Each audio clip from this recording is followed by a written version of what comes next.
everyone, welcome to the Real Estate Tax Tips channel. My name is Cherry Chan, a chartered professional accountant located in Oakville, Ontario, Canada. And I'm on a mission to become Google Map for hardworking Canadians seeking financial freedom. Today, we have a special guest here with us, Brian Young from Home Painters Toronto. The reason why I have Brian Young here is because he's a good friend of me and Erwin. He's also operating a very successful home painter business. And I would love to get the story behind how he builds a business and the numbers that he looks at and how he manages his money so that we can learn a thing or two from him. Welcome, Brian. Thanks for having me. Appreciate it. Brian, tell us a little bit about Home Painters Toronto and how you start the business. It's also a story on its own. Yeah, thanks for asking. So I started as a student painter back in 1987, 88, my first year of university. My dream was always to run a business. I didn't know what it was going to be. It just happened to be my friend actually ran it the year before, and I remember seeing him doing it. I was kind of laughing at him. Who was going to run a stupid painting business? This is back in the 80s. And then the next summer he came back. He said, Brian, he was looking for people to recruit. And then I said, yeah, I'll take a look at it. But I was like kind of skeptical, and I was like, what's in a painting business for me? And I couldn't believe how much money he made doing it. I think back at the time he made over 10K, which was a lot back then in a summer. And I was like, holy crap, if you can make 10K running a painting business, sign me up. So that's how it got started. One thing led to another. I ended up doing really well. Well, first year was decent. My second year, I kind of knocked it out of the park. And from there, everything's history. I left university in 91, didn't have a job.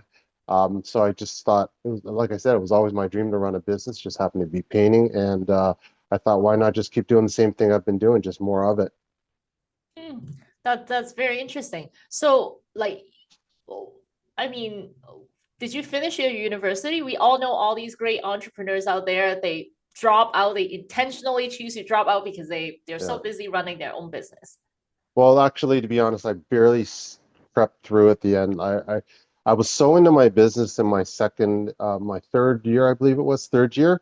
I was so into the business and making money. I almost dropped out. I was 60. Think I got warning. I was C plus, 68% I got warning. So I barely made it through. But it was my parents that kind of, it was always like they pushed me since I was a kid to get through university. So back then, university was the big thing. I think nowadays it's not as important, but back then it was a bigger deal. So I got through, but I was happy. The fact that I was running a business and I actually found something that I attached to and I could be passionate about and I could be successful at, that just drove me through the roof in terms of happiness and drive and everything. So that was the main thing. And school was secondary at that point, but I barely snuck through. So then you were really young at the time because that you were at university age. How did you even think about all these running a business on its own? Like, because right now, in Yeah. hindsight, 10 years, 15 years after I started my business, then I know I need to look at numbers, I need to have structure, I need to have system and processes. But back then you were young. Yeah. How did you pick all these up? Interesting enough, my dad's been running a business since I was like born, basically. So I just got conditioned through the years of watching him run the business and seeing him day in, day out go through issues. I remember I was 4 years old and I always wanted to be like him. So I just watching him and I said, I want to work in the business. So they made me do little clerical stuff. I think it was adding numbers or something really simple. I was 4 years old. I was so intense and I was so happy about it. And then I remember I was too young to answer the phone.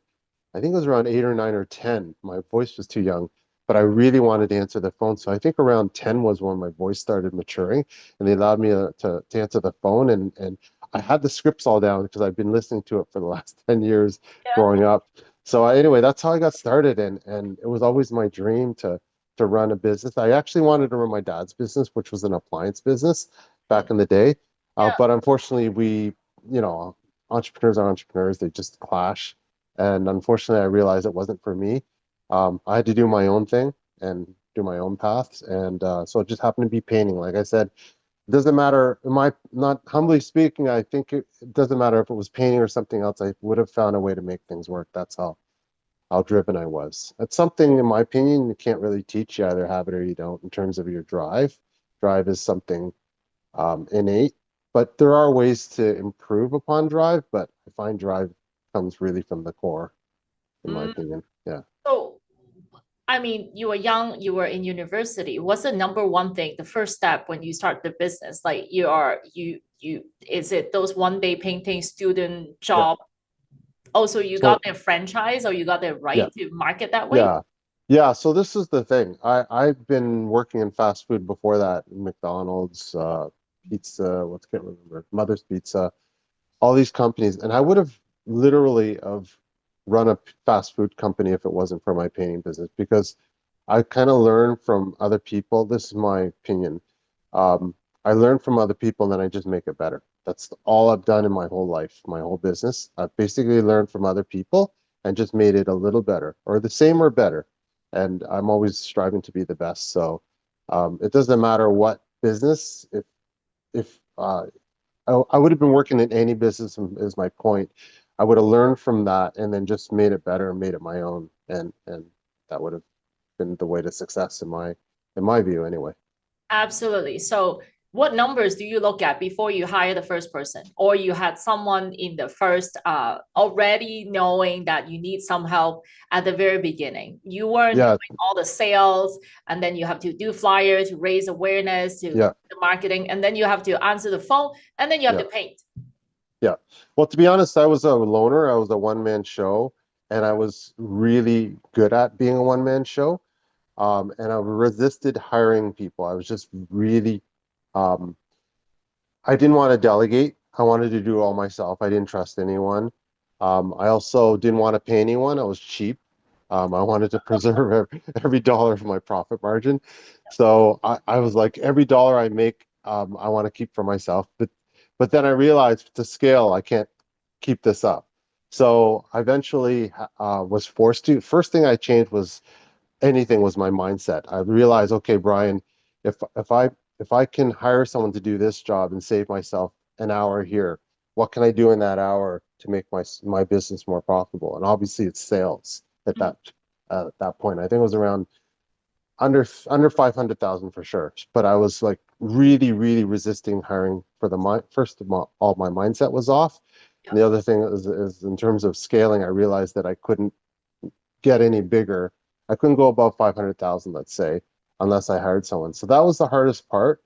And I didn't even have the numbers in my head, except for the fact that I have to pay them like I think it was $15 an hour to answer the phone. And then delegating that was the hardest thing just because I didn't want to let go. So I would say the first thing would be getting the mindset towards thinking, well, my time's value. How can I leverage my time better? The second thing is just in terms of hiring. I wasn't a numbers person, and I'm still not really a total numbers person. But eventually, I learned I had to be a numbers person in order to grow the business properly. But that's a whole nother story altogether. But I would say the mindset of just delegating and letting go, and is the number one thing more than anything that I had to do in terms of growing the business. So shall I summarize? I mean, it's shocking to know that you need to get to $500,000 before you hire the first person. But I hope that $500,000 it's not the correct number, because I remember early days, I can't even handle managing the appointment, because we're talking about days that like there's no calendar. You have to go in like, hey, do you have time this time? If not, then this time and that time. And then there's like 10,000 different email exchange going on, and I just couldn't handle it. So I had Mhm. someone part-time at the like from the beginning, because it's hard. Um, so that was fantastic. So you hire someone to help you, and that was the first person. So did Mhm. you run a very different model today, from my Yeah, understanding, compared to yeah, when you first started? So did you have your first team together before? Do you have a group of teams of painters together? yeah. Or and as an employee and running those payroll, and how did you handle all that? Yeah, so the first thing was, well, I've always had painters. You had to have painters or else I couldn't even like do the Oh, okay. operations part of the business. So I Mm. always had that under control. The hardest part was the admin and the back end and the marketing. That was the part that I couldn't get my head around. I was like, okay, fine, I have to pay my painters to do the job, and I don't want to be paying someone to answer the phone, set up appointments, deal with emails, pick colors, and even do my marketing. I remember my first the mindset was just I was just too single-minded, and but like I said, I had to hire a coach who eventually um, slowly, and again, it was little baby steps, slowly get my mind around leveraging my time. And then eventually I joined Strategic Coach, which was a huge changer as well in terms of understanding my unique ability, my strengths and weaknesses, and then leveraging that, of course. So what was the initial question? I forget. I'm getting off on a tangent. So how did you, I guess, how did you manage your team and set up the Right. system, running all your numbers and your obligations all together, pulling it all together? Okay. Did you So do that? first thing, yeah, yeah. So it's a good question. So first thing was I figured out what my strengths were and where I could use my time the best. So what I did was I did an inventory of my time. And Mm, then, like I said, I was really resistant about letting go. So I picked the lowest hanging fruit, which I believe was color matching. I spent like 2 hours a day color matching for customers. I get a color. So eventually my coach said, okay, Brian, because he knew I didn't want to let go. He said, what could you do right now to save yourself even an hour or two? And that was the biggest one was color matching. I spent two, sometimes 3 hours matching colors. I was so picky about it. So I didn't believe, first of all, that anyone could do it as good as me. That was the first thing. Then he said, okay, well, I understand no one can do it as good as you. Can you get someone to do, call it the 80% rule? 80% is good. He said, I don't even think 80%. That's how cocky I was. And yeah. then and then I said, well, 60%. So yeah, I can get someone to do 60% of what I could do. So anyway, long story short, I hired this high school guy, $14 an hour back then. I think it was even cheaper minimum wage, $13, $14 an hour. Got him to sit in the paint store, check colors. I taught him how to do it. And then it was really hard teaching him because like it has to be perfect. If it's not perfect, customer's going to freak on us. So eventually I got him to do that. And that kind of like realized once he could do that and save myself 2, 3 hours a day, I thought, holy crap, if he can do that, then maybe I can get someone to like set up appointments for me. And then maybe I can get someone to drop off drop off tools. Maybe I can get someone to do this. So kind of built muscles. I call it little muscles, baby steps, muscles, and then just kept building, building, building, building, building to the point where I was eventually getting someone to do my sales, which was the hardest, most crucial thing that I did not want to let go of. And by the way, I found out later that's my unique ability, so I took it back. Yeah. But yeah, so that was it was first thing was baby steps, inventory on my time, 80% rule, realizing no one can do it as good as Brian, but can I get someone to do it 80% as good as me? Yeah, I can live with that. And then of course leverage my time better. Like the whole personal development book right there. Um, so a Yeah. while ago, I had the privilege to sit at the back end of how of your meeting, your marketing team meeting, Hmm. and now, like, of course, you're no longer your 20-year-old self where you started your business. You have a system in place uh, to generate leads. And I always tell people, like, I know I have an office in Oakville, but the reality is that we're not storefront. There's no walk-in. And I do believe Home Painters Toronto is the same way. And you have a website and you generate leads. So Yeah. how do you recognize and learn those numbers? And what are the KPIs that you usually look at on a regular basis? Because we are, as accountant, all we do is the year-end financial statement, external accountant. As internal accountant, we look at month-end numbers. Those are historical numbers. They don't Yeah. drive business. They show you the result of your effort. Hmm. So let me just backtrack one thing before I get into the numbers. Um, I was struggling in my business to get past a certain point, and I realized at that point, sorry, I was struggling because my industry was changing and I was resisting change as well. That's the other thing. So I was cold calling door to door and I would not let go of that. I was so good at it. I was knocking on a door, and within like 2, 3 minutes, I could get someone's name and phone number and start selling them a paint job. And within 30, 40 minutes, walk out with their money, basically a deposit for their money. So I was really good at that. But it was changing towards the internet. This was back in 1997. So the first thing that breakthrough, the number one breakthrough, before even hiring people was realizing that I was not marketing properly. So I would say the first thing in terms of lesson was realizing that I'm not a painting business. I am a marketing company. Painting just happens to be something that I do. Mhm. But marketing is number one. So once I got the mindset towards realizing I'm a marketing company, not a painting company first. Of course, painting is my main feature. That changed everything because now look at my business as, hold on, what does the customer want? What is the industry demanding? What are the people telling me? What do they want? And now I'm thinking like that. I'm not thinking painting, painting, painting, painting, painting. Yeah, painting is part of it, but then, for example, now we're getting the handyman carpentry repairs, which is huge in Toronto because wood's rotting all over the place and they can't get people to fix it fast enough. It's Yeah. hard to find guys to do little jobs. So now we brand our company towards handyman carpentry services, and it's really helping things. Mm. Getting into the numbers now. Getting into the numbers part. I would say gross profit is the number one kind of like key high level. Sorry, revenue first, obviously, sales, and then gross profit second. Because if I have that under control, then all the other stuff I can kind of manage myself, like micromanage the little stuff. But if I don't have my gross profit there, I got nothing. So that Mm. was my two. And then the second one the third one that I watch is net profit, which is an obvious one. My net profit at the bottom line. And then so rather than looking at like those are my three big indicators, and then of course I break it down even more. I'll get into labor, material. So I have my main key percentage indicators that I watch. And I'm not a numbers guy, by the way, but I realized as I was scaling my business, if I didn't keep control of my numbers, I'd be in trouble. And I did run into trouble where I was like, holy crap, I was working like 9 months of the year and I was barely making money. And that's when I realized I had to start focusing on the numbers a lot more. I think I was around 1.8 million when that realization happened, just because things got too complex on me and I couldn't control what was going on. Now, so when you like these are also obviously gross number, and then they are also like not reflective of the true numbers that you're making. Now, then Mhm. my question to you is before you even get to the I guess the financial results, because the Mhm. revenue, the gross profit margin, the net profit margin, we are talking about these are all like really historical information, right? Mhm. So when we were sitting down at your marketing team meeting, Yeah. you're not looking at these numbers with the marketing team. Your focus is marketing driven things. Yeah. You're looking at what numbers are you looking at on a weekly basis with your team? Yeah.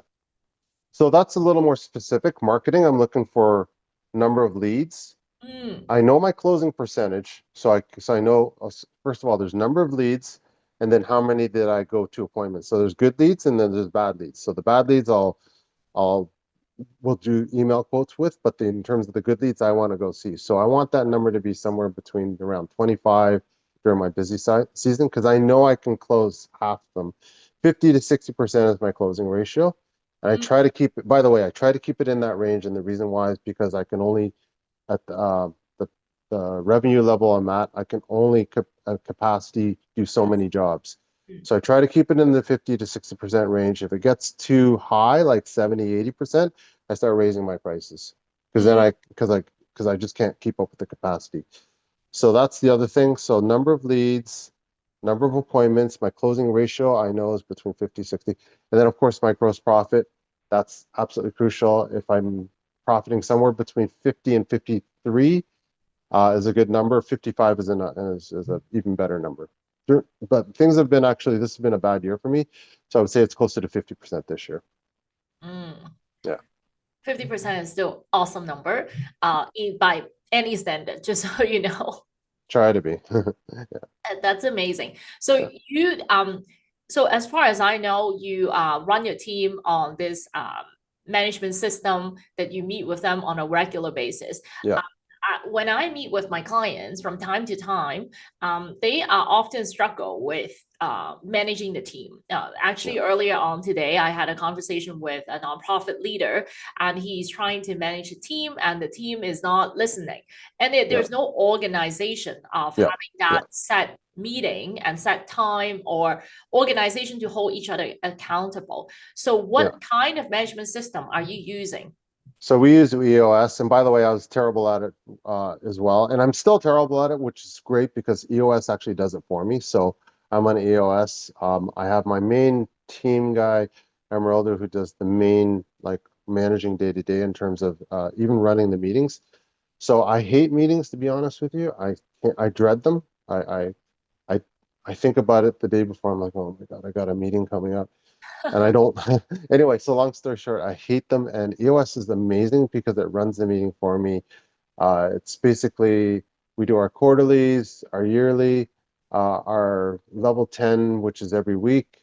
And we also have a marketing meeting, which you sat in, which is a separate. We also have a field meeting, which is a shorter version of that. So we've hacked it a little bit for those two departments. But our main level 10 is on Thursday mornings, 9 a.m. Now, those ones are the big ones and where everyone has to have their quarterly rocks, their weekly to-dos, broken down to that. And it's really easy, and I don't need to get involved and manage the minutia, which is what I hate doing. I don't even like sitting on. Sometimes I'll even skip them because I just hate them that much. I don't know if this is a good idea to share this information on the Oh, public platform to yeah, tell your team that you don't really want to attend the meeting. But I do run my business on the same platform, the yeah, EOS system. For those of you who wants to find out how we run our business, the best book out there is called Traction, and it's written by the author. I think his name is Gino you Wickman. know what, And he has a really good description in that book how a business can be run on that system. There are many different management systems, but I just think that the idea is to have the weekly cadence monitoring the KPI, and that is also fantastic. Now, okay, now that aside, I want to ask you, now you make all the money. What do you do with your money? Because ultimately, our platform, our goal of our channel is to share with everybody yeah, how they invest their money so that they know that down the road they can support their kids' private school education or yeah, they yeah. can retire in by the time they reach 60. So how do you manage your money? Well, interesting enough, I used to run the business, make the money, and then put it back into the business, and that's one way of doing it. I'm not Mm, saying there's anything wrong with that, but I've actually changed my business more into a profit first lifestyle business. So basically, try to put as little time and as little money into the business as possible with the highest profitability, if that makes sense. So, mm, and what I do with all the profit is I take it out of the business, put it all in investments, or spend it all, is what I do. So I spend it or put all investments. And my goal, actually, I think I feel like I'm just starting to get a handle on this, is combination of Canadian real estate, S&P 500 Vanguard, mm. and US real estate. So those are the three big ones. And then, of course, you got your sometimes I'll call it the flyers. Like I try to keep that down to 10% gold, Bitcoin, any of those riskier investments that are more speculative, but 10% max. But 90%, I'm 57 years old and I'm not going to live forever. So I want to keep it in more safer things. And then, of course, you got my whole life insurance as well. That those are two policies as well that I have. Oh, so That's that's crazy that you're sharing so much information. And also your asset allocation. So you're yeah, telling us that you are in the Canadian real estate market where you own your own yeah, home and all yeah, that. So that's yeah, fantastic. And then there is yeah, US real estate investment as yeah, well. yeah. And you also invest in the index fund. Yeah, index fund. So I try to 50 at this point because my real estate's quite doing pretty secure, and then I want to build up my U.S. real estate, and I also want to keep my Vanguard going. So keep those two things going equally, and then what else? Oh yeah, so I got my life insurance, of course. Every year I got to pay that. Um, and then I've got my the flyers, the Bitcoin, gold and silver. Yeah, so those are Total of that bucket is the high risk bucket, and you only keep it 10%. yeah, 10% max because that's so the one thing I learned, I've lost hundreds of thousands of dollars. I don't want to talk about it. But anyway, I've done options. I've been really stupid investments. And one of the biggest things like I follow Tony Robbins and all those types of investments. They say number one thing fundamentally is don't lose your money. So Mm, it's simple, but yeah. it took me what 35 years to figure that out, 40 years. And I was just thinking I was smarter than the market and everything. So anyway, I'm not smarter than the market. Point is that it's not my unique ability. So now I just keep it in relatively safe stuff. And I'll take some flyers once in a while, but rather than get too cocky and crazy, I'll keep it okay, 10% max. That's all I'm willing to risk. I don't want to go So crazy your for that. play money or your speculative pile of portfolio. Yeah, discipline. And that's the one thing I tell my investor, my investment manager. I said the number one thing is don't listen to me. Please don't listen to me. Because if I come to you every month or every time something happens in the news and say sell it all or buy, it's like don't listen to me. Just keep to this path, please. Unless I'm 70 or 80 years old, until then you can maybe listen to me. For the next 15 years, please don't listen to me, because that's the number one thing that screwed me up. Was I'm a very emotional investor. I hate to admit it, but it's true. And so I try not to get too involved in that, because I get myself into trouble that way.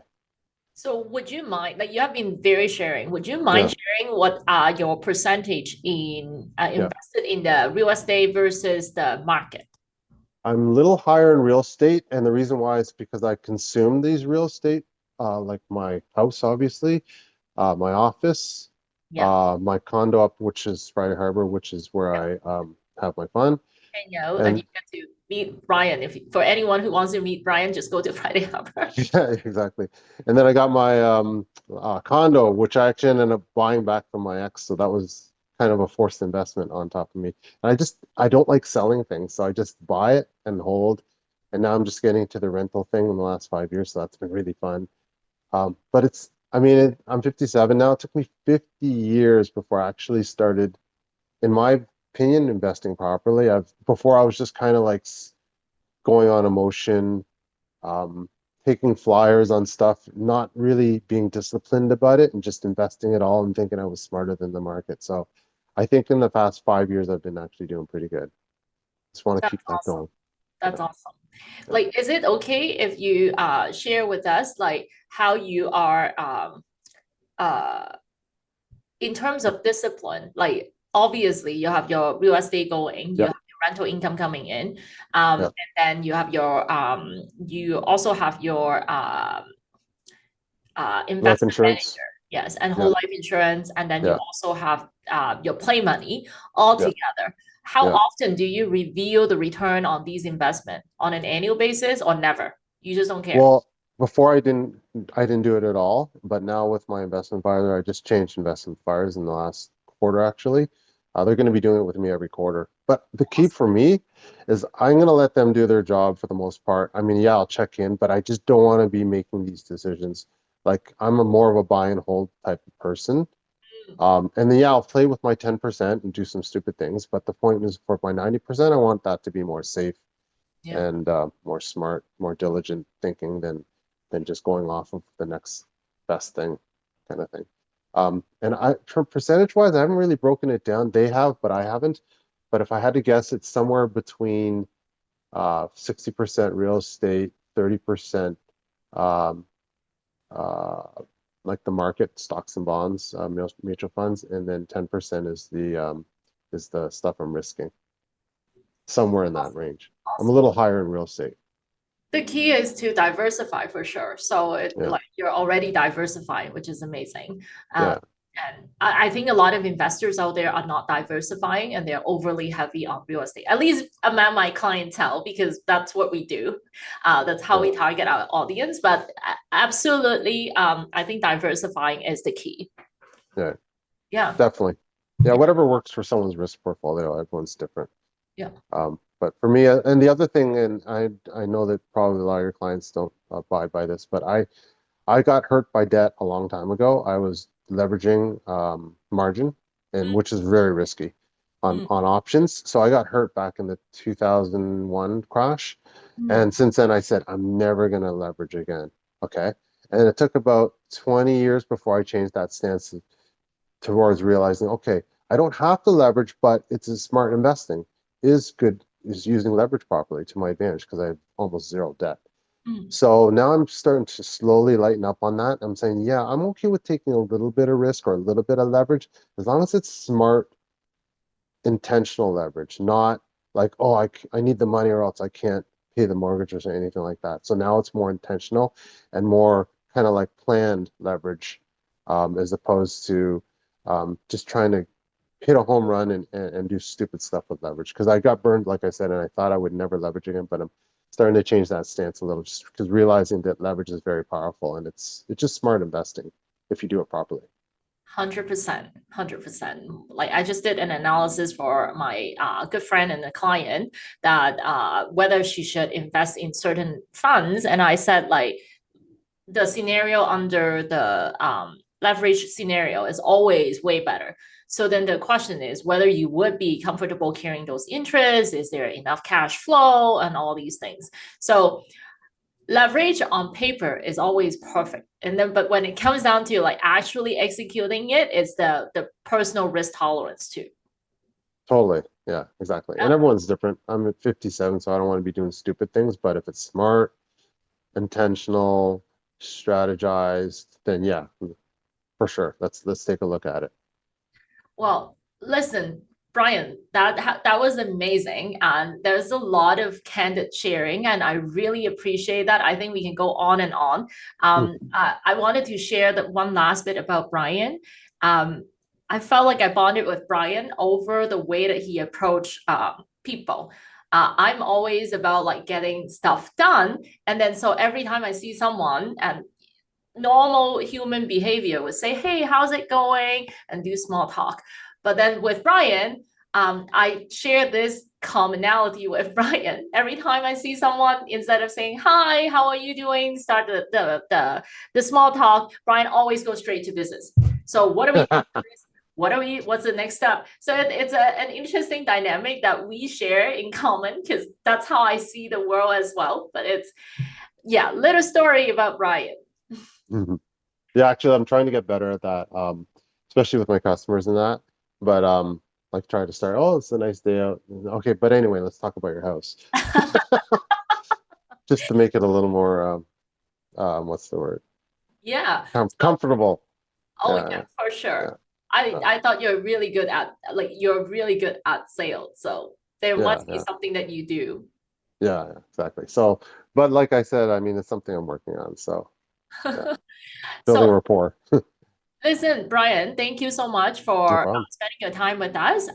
For anyone who wants to get to know Brian more, or you want to work with Home Painters Toronto, the link is in the caption below as well. So you can reach out, or otherwise, if you just want to learn more about running a business, you can always go to Friday Harbor to reach out to run into. I'm sure over the weekend you'll run into Brian. Come for a boat ride. Yeah, All yeah, awesome. Thank you so much, Brian. right, thanks for having me.